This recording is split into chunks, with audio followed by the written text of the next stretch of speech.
بسم اللہ الرحمن الرحیم۔ فرشتوں کی دعا۔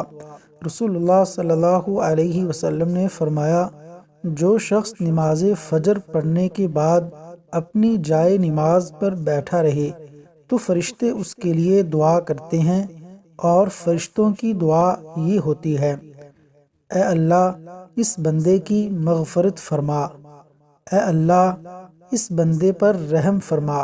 مسند احمد، حدیث نمبر 1251۔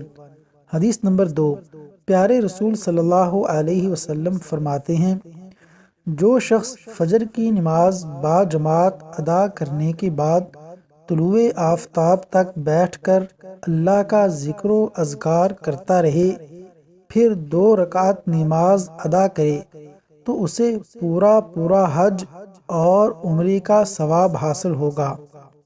جامع ترمذی، حدیث نمبر 586۔ اللہ تعالیٰ عمل کرنے کی توفیق عطا فرمائے۔